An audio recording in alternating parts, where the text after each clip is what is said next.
Hello and welcome to Fast and Factual. I'm Utsav Parekh and here are the top stories of the day. Israeli Prime Minister Benjamin Netanyahu has rejected conditions presented by Hamas to end the war. Hamas had demanded Israel's complete withdrawal from Gaza in exchange for the remaining hostages. However, Netanyahu rejected the proposal, saying this would hamper Israel's security. He said, and I quote, "I am not prepared to accept such a mortal blow to the security of Israel. Therefore, we will not agree to this." Families of Israeli hostages began a sit-in protest outside Netanyahu's residence yesterday. They raised banners and chanted slogans calling for the release of the hostages. They have pitched tents in the location and have vowed not to leave the place until an agreement is reached.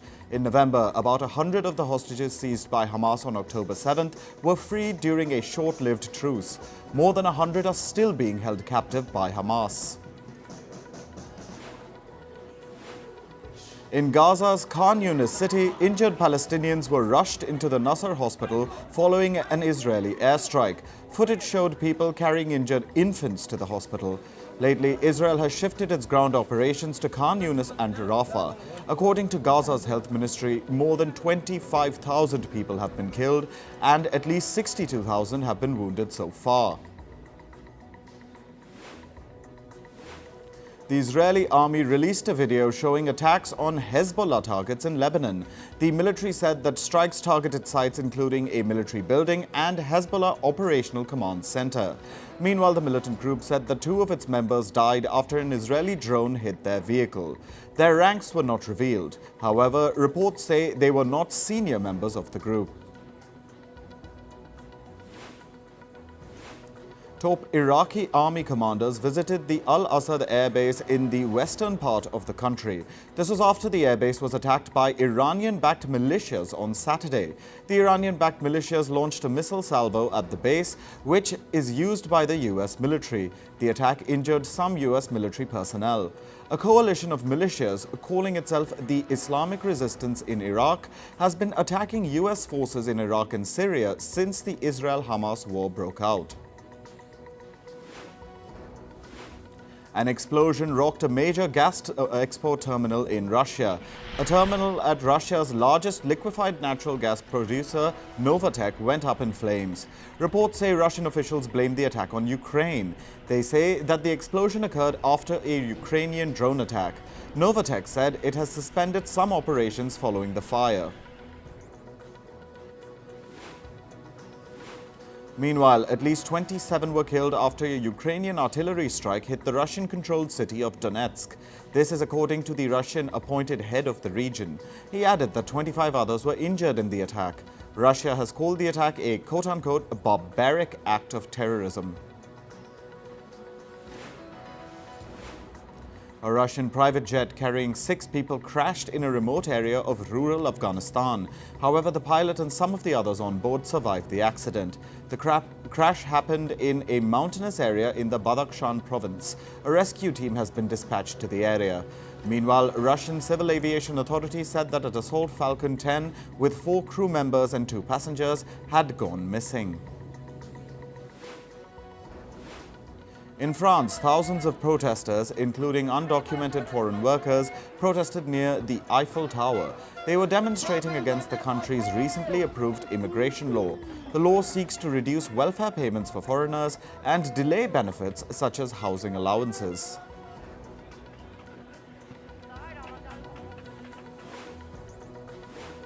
India is opening a major Hindu temple in the holy city of Ayodhya. About 80 chartered flights have landed at the new international airport in the city ahead of the partial opening. An inauguration ceremony conducted by Indian Prime Minister Narendra Modi began at noon.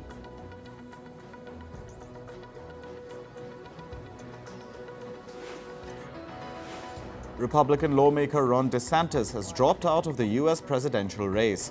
Following this, DeSantis endorsed former U.S. President Donald Trump. DeSantis was widely seen as a top contender for the 2024 Republican nomination. However, his support has been declining for several months. DeSantis' exit means that Nikki Haley is now the last challenger facing Trump in the Republican primary race. U.S. Secretary of State Antony Blinken has departed for a tour of 4 African countries. Blinken is scheduled to visit Cape Verde, Ivory Coast, Nigeria and Angola. He is expected to hold talks focused on regional security, conflict prevention and trade. Brutal cold weather continues to batter various parts of the U.S. Several states were given warnings of extremely cold wind. Michigan City in Indiana state received over 80 centimeters of snow. However, the U.S. Weather Department predicts that temperatures will be above average across the country this week. Strong winds and heavy rainfall from Storm Isha hit parts of the UK. Planes at London's Heathrow Airport were spotted landing unsteadily due to the weather situation. An amber wind warning was issued by the British Meteorological Department for some parts of the UK. Disruptions will likely continue through today. Meanwhile, over 114 flights were cancelled at Ireland's Dublin airport. Around 35 flights were diverted to other airports. Powerful gusts and torrential rain from Storm Isha battered several areas in central Ireland. The UK Met Service put parts of the west and northwest Ireland under red alert.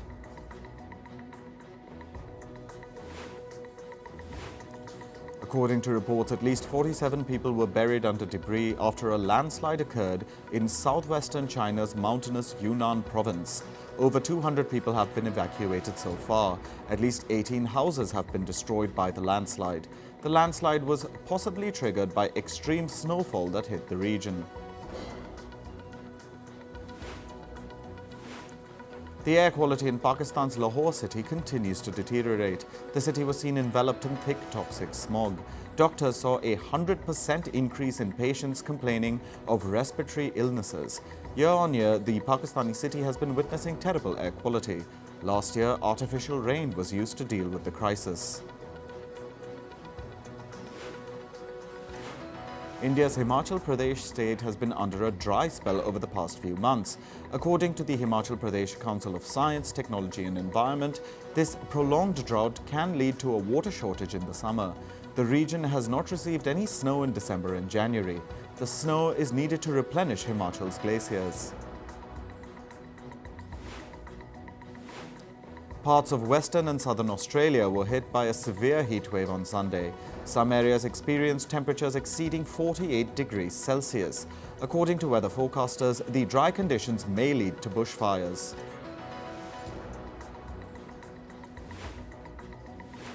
In Spain's northwestern region of Galicia, thousands gathered to protest against the government's mismanagement of plastic pellets. In December, hundreds of thousands of tiny white balls were discovered along Spain's Atlantic coast. This happened after a shipping container with 1,000 sacks of plastic pellets fell into the sea. Some people believe that the pellets may have toxic properties. On to business and tech news. Crypto firm Terraform Labs has filed for bankruptcy in the US. The Singapore-based company listed assets and liabilities in the range of $100 to $500 million. Terraform Labs was the company behind the stablecoin Terra USD. In 2022, the collapse of Terra USD roiled cryptocurrency markets.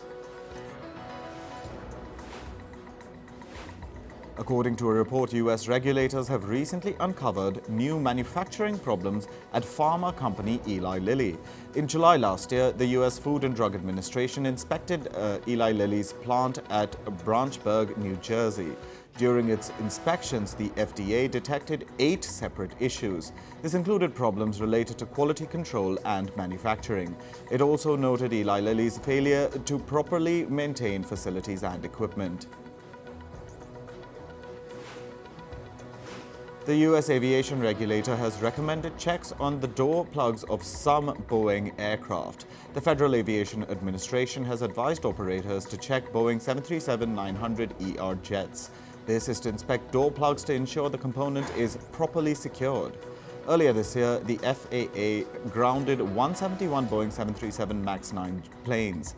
This was after a door panel flew off mid-air from one of its aircraft. A pilots' union has voted to strike at Taiwan's EVA Airways. The strike comes over disputes regarding salaries and working conditions. The union has said that EVA has not raised salaries enough. It has also accused the airline of recruiting foreign pilots to fill manpower shortages.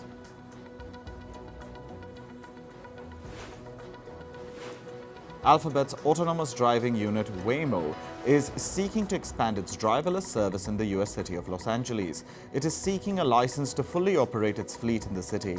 As of now, it is only testing rides in Los Angeles. Waymo will also begin testing its fully autonomous passenger cars without a human driver on freeways in Phoenix, Arizona. American retailer Macy's has rejected a takeover bid from Ark House Management and Brigade Capital Management. Last month, the investment firms proposed to acquire the department store for $5.8 billion.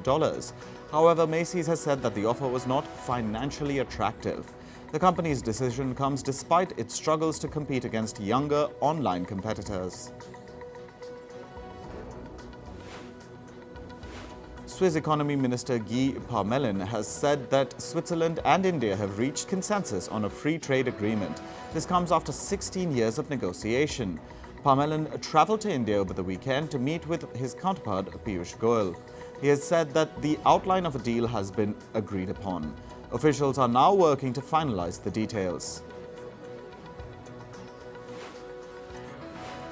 China has asked heavily indebted local governments to halt some state-funded infrastructure projects. This is according to a report. Beijing's directive comes as it struggles to contain debt risks as it reels through a property crisis.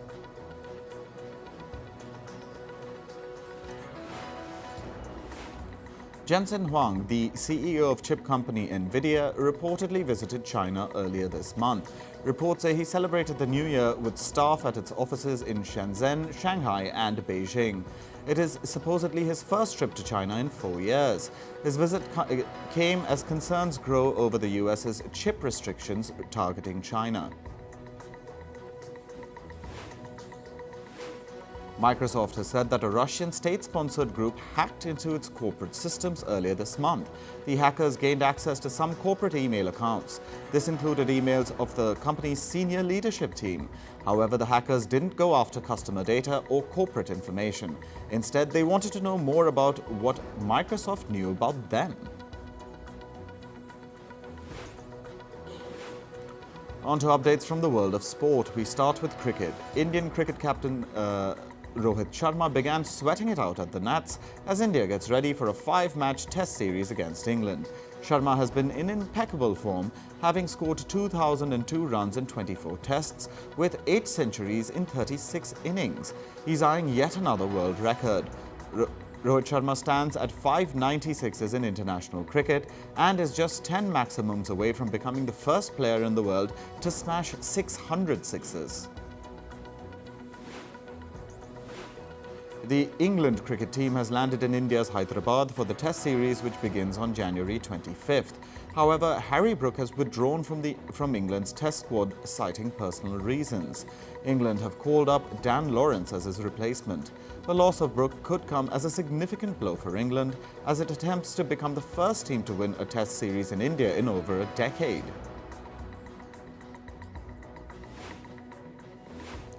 On to tennis now. Ukrainian qualifier Diana Yastremska beat former champion Victoria Azarenka to enter the Australian Open quarter-finals.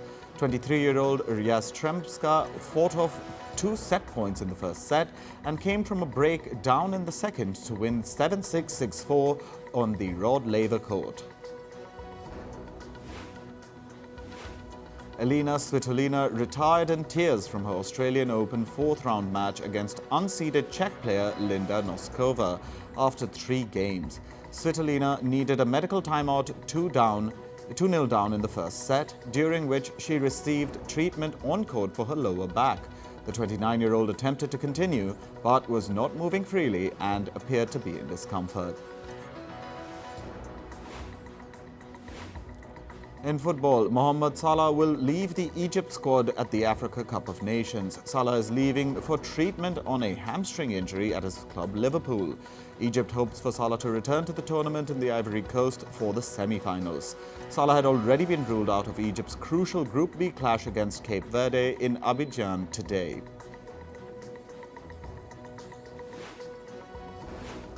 Artem Dovbyk struck a hat-trick in just 7 minutes, powering Girona back to the top of the La Liga table.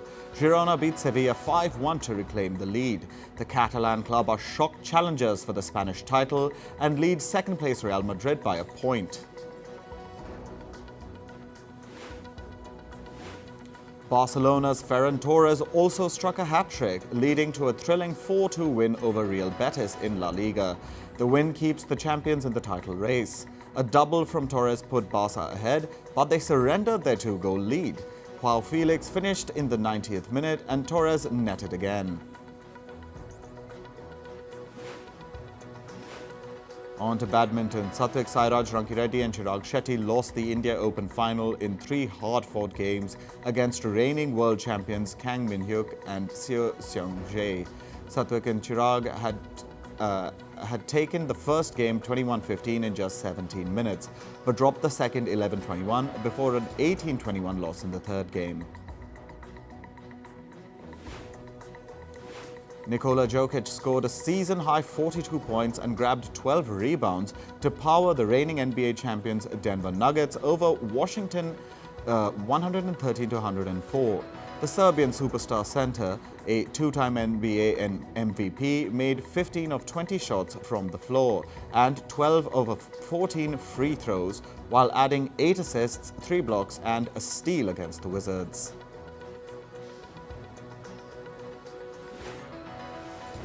Reigning US amateur champion Nick Dunlap became the first amateur since 1991 to win a PGA Tour title, winning a back 9 showdown. 20-year-old Dunlap, a sophomore at the University of Alabama, sank the winning par putt from just inside 6 feet at the 18th hole to fire a 2-under par 70. Despite his win, Dunlap will not take home any money. As an amateur, he is ineligible for the winner's prize of $1.51 million.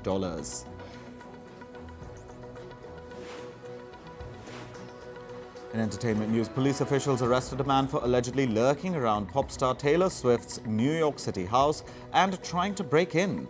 The police stated that he was attempting to open the door of her building.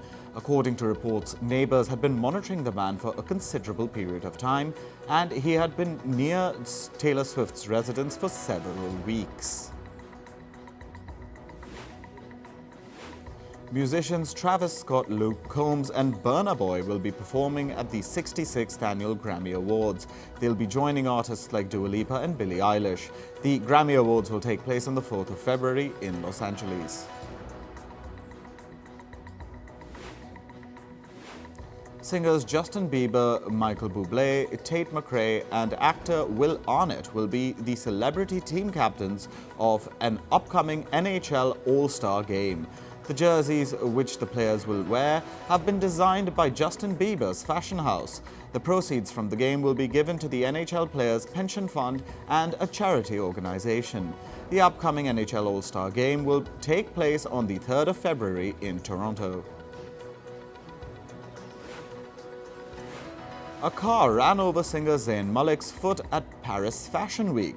The former One Direction singer then took to Instagram to share that he was fine. He says he owed the protection of his foot to his incredibly well-made shoes.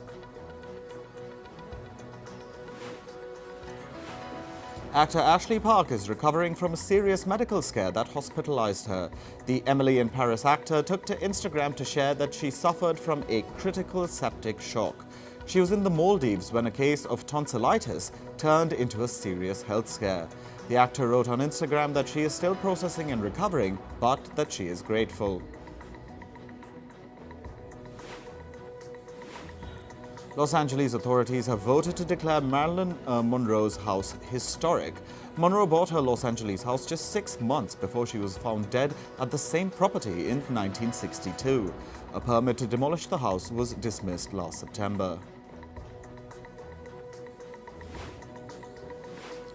Dakota Johnson has called shooting for the film Madame Web absolutely psychotic. Shooting with so many CGI effects was a first for the actor. She says she has never done a film where the actor has to act in front of a blue screen. In Madame Web, Johnson plays the role of a paramedic who gets visions of the future. The film will release on the 14th of February. Actor Glenn Powell has spilled the beans about the upcoming Top Gun 3 film. He said that some fun stuff will be announced soon. The actor revealed that he's in touch with actor Tom Cruise and director Joseph Kosinski. According to reports, the upcoming Top Gun 3 will reunite Glenn Powell with Tom Cruise and Miles Teller. According to reports, the newly released Mean Girls musical has fetched over $11.7 million at the US box office. The film achieved this number during its second week. The movie's global tally has now crossed the $50 million mark. Mean Girls released on the 12th of January.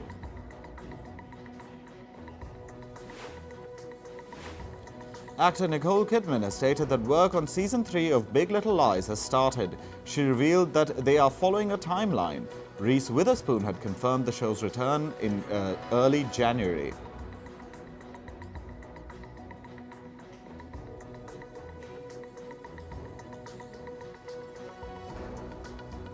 That's all for this episode of Fast and Factual. Thank you for watching. Stay tuned to First Post.